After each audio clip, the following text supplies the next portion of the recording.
میرا لڑکا جوان ہوا، تعلیم پائی، ہونہار نکلا اور ایک تجارتی ادارے میں کارکن حصہ دار بن گیا۔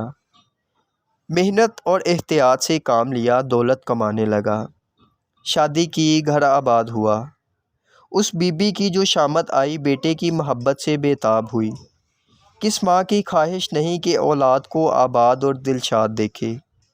میں نے بھی باوجود کئی احتمالات کے جانے سے نہ روکا، لیکن مہمان تو وہی اچھا ثابت ہوتا ہے جو میزبان اچھا ہو۔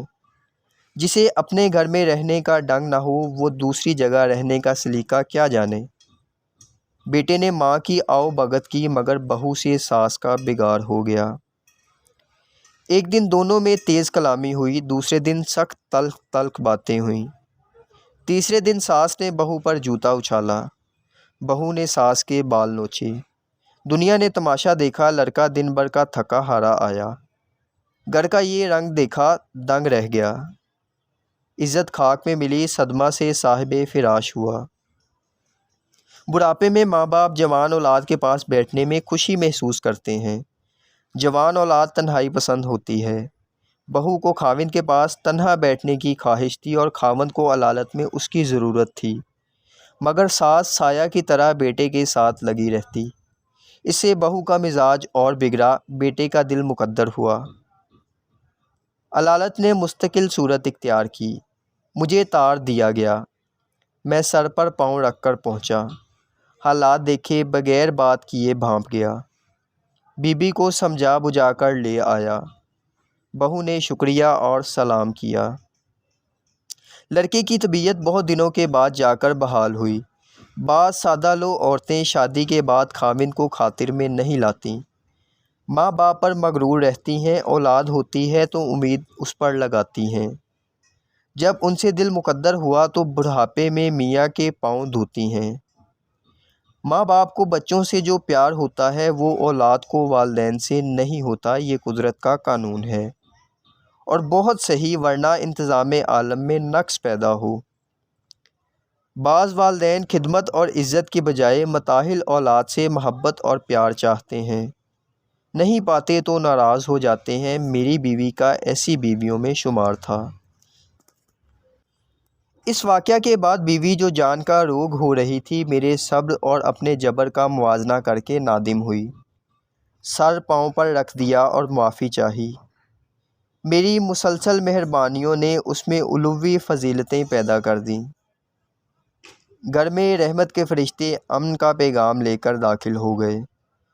نیک عورت گھر کو بہشت بنا دیتی ہے، وہاں دنیا جہان کا آرام حاصل ہوتا ہے، نیکیوں کی توفیق ملتی ہے۔ عورت کی طبیعت کے اس انقلاب سے میری ہمت میں اضافہ ہوا کہ مجھے گمان گزرا کہ میں دنیا کو بہشت بنا کر رہوں گا۔ شداد نے تو غریبوں کے خون سے اپنے لیے بہشت بنائی تھی، میں نے چاہا کہ اپنے خون سے غریبوں کے لیے دنیا میں جنت تعمیر کر دوں۔ میرا گھر ایک غریب گھر تھا، عورت کی محنت اور میری توجہ سے وہ رشک گلزار بنا۔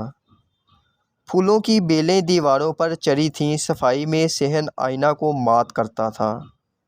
اگرچہ ہمارا لباس سادہ مگر ایسا پاکیزہ رہتا کہ ڈھونڈے سے داغ نہ ملے۔ گھر میں عزت پائی، باہر بھی توقیر ہونے لگی۔ آہستہ آہستہ خدا کے فضل کے دروازے کھلتے گئے۔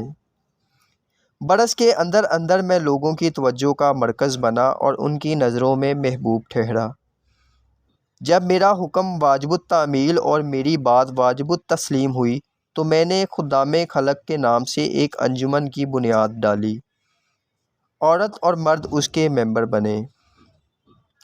25 برس سے گاؤں میں تعلیم کا پرچار ہو چکا تھا، 20 نوجوان مدرسہ سنبھالنے اور کامیابی سے چلانے کے قابل ہو گئے تھے۔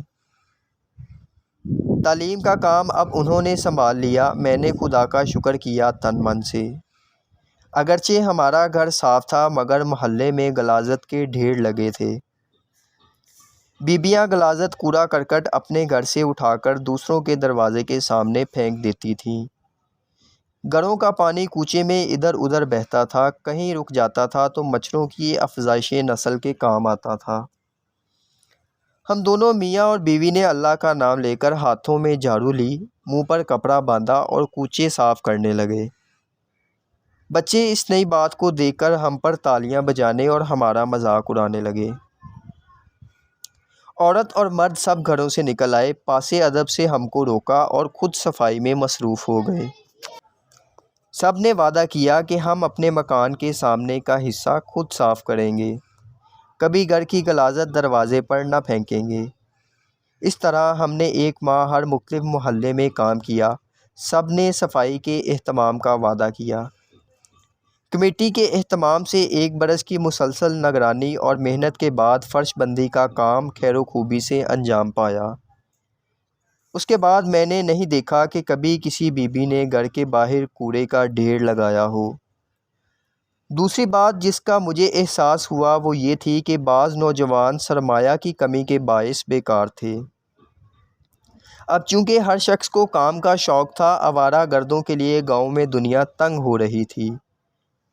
ہر شخص کو سرگرم کار دیکھ کر وہ بھی جمعیاں لیتے تھے اور سوسائٹی کے بدلے ہوئے حالات کے مطابق اپنی زندگی کو بدلنے ہی میں خیر سمجھتے تھے۔ ان کو کام پر لگانے کے لیے انجمن خدام خلق کو فکر ہوئی۔ میرے شاگرد جوان ہو چکے تھے، کئی ممتاز عہدوں کو سنبھالے ہوئے تھے، کئی تجارت پیشہ تھے۔ انہوں نے سب کے نام ایک مختصر اپیل شائع کی: پیارے بھائیوں اور بہنوں، مخلوق خدا کا کنبہ ہے۔